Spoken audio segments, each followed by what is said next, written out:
and welcome to another episode of Board Game Addict. I'm your host, Ian C., and today we are going to be reviewing Dune.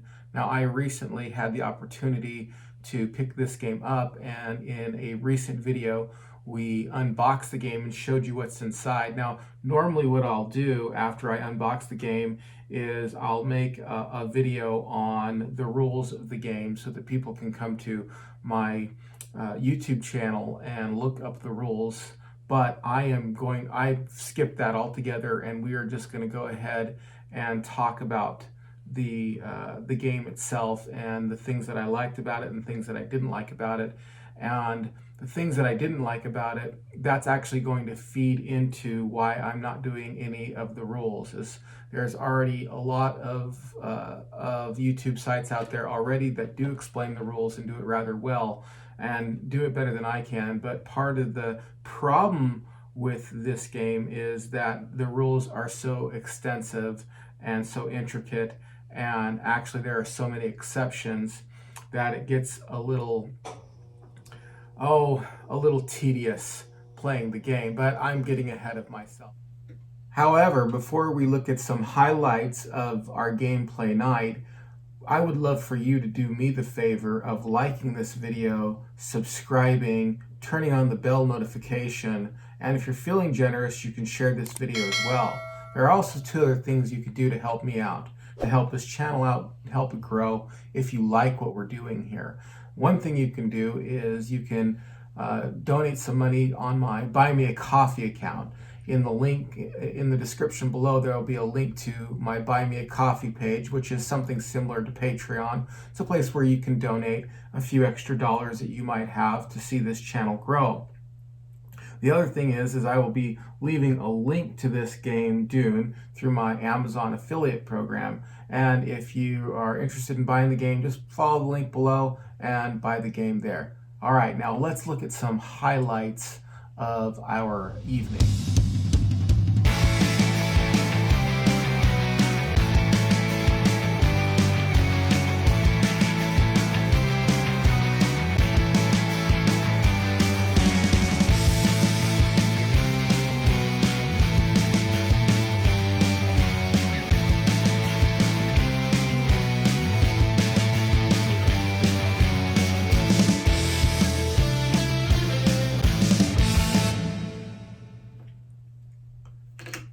Well, it looked like we had a lot of fun, and in many ways we did, but in many ways we didn't. Now, I never really had an official rating system since this channel's kind of new, and it's really kind of coming into its own. And I appreciate you guys so much, taking the time to watch and share, for those of you that do. And I want you to know that I'm dedicated to making this channel better and making the videos better and getting better at my craft as I go along here. But I just wanted to say that at the very beginning because as I was saying, I don't really have an official ratings. I just kind of tell you what I like, what I don't like about it, and I'm not sure if I'm going to give it, adopt an official rating system like a play, a don't play, a kind of play, or whatever. But let me just say, if there was a rating that could have been like a 1 out of 10 kind of rating, I would really give this probably around a 4. I wouldn't totally not play it. I wouldn't totally walk out on it or anything like that. But there are some really positive things about this game that make it very interesting. But I think overall there are more negatives than there are positives, especially for the wider board gaming audience. Now, let me start with the positives because even though they're fewer, they are significant. So one of the positives is that it is super faithful to the source material. And if you're a lover of the books Dune, and even if you've just seen the old movie, the 1983 movie or 1984 movie Dune, you were a fan of that, you are going to pick up on what's going on in this game, and you are actually going to love what this game does, because this really does kind of make the book come alive. The Dune, the first Dune book, kind of really come alive. and even the movie to some extent. So if you're a hardcore Dune fan and you're a hardcore game fan, you are going to absolutely love this game. There are so many intricacies, and you know, the factions in this game are so true to the source material that, again, if you're a Dune fan, there's no way you are going to dislike this game. And that's actually part of what appealed to me as I was going through, and it's been like forever since I've picked up the book at all, and it hasn't been that long since I watched the movie because I'm a big fan of the movie. But as I was going through and, you know, reading the backs of the cards and reading like my advantages and specialties and things like that, I was like, oh yeah. And as I was looking at the cards, I'm like, oh, I remember this. So that part was really exciting. The other thing is I mean, it's just a visually appealing game. This reprint from the 1979 edition is actually, you know, fairly an appealing game. I mean, it looks kind of nice. Now, you know, and it's just a nice looking game. And it's well crafted. But again, well crafted and then true to the source material and being excited about it is kind of where the pros end. And actually, there's a little bit of an overlap from where the pros end to where the cons begin, because it's so specific to the book series and to the movie. If you don't know the movie and you're not familiar with the books, you're not going to like this game. I mean, that's really all there is to it. It's just going to be boring for you. It's just going to be, well, it's going to be a little bit over. You might get lost in it and not really understand all the terminology and understand all the intricacies and see them as a little bit interruptive to the flow of the game. And that's the next thing. So if you're not a fan of the movie or the books, this is going to seem like a little kind of weird to you and maybe just like another game. And because of that, like if you just walked in on some other game, like, you know, your friend's got a new game and it really doesn't have any history to it, and it's super complicated, you're like, well, why am I playing this game? You know, what is it for? So I could really feel that that might be a factor in why somebody might not want to play the game. The other thing is because it's so faithful that the intricacies of the game and the exceptions to the rule are so many that we had to keep pausing for it. So it's cool that it's intricate because it's faithful to the storyline, but the problem is quite honestly, it is so... the game, let me put it this way, the game doesn't flow well. It just doesn't flow well. And even I was a big fan of Dune. At each turn, we were continually looking at the rules. Continually. We were like, and I went through the rules myself. I watched no less than 3 other videos on the rules, and each of the videos on the rules are like between a half hour to 40 minutes. Well, there's one out there that was a little shorter, but I think I watched maybe even more than 3. I think I watched more like 5 or 6 just to try kind of get an idea of how the rules are played. There was one that was like really short, but you're not going to get the rules from there. And then there was one that was 21 minutes.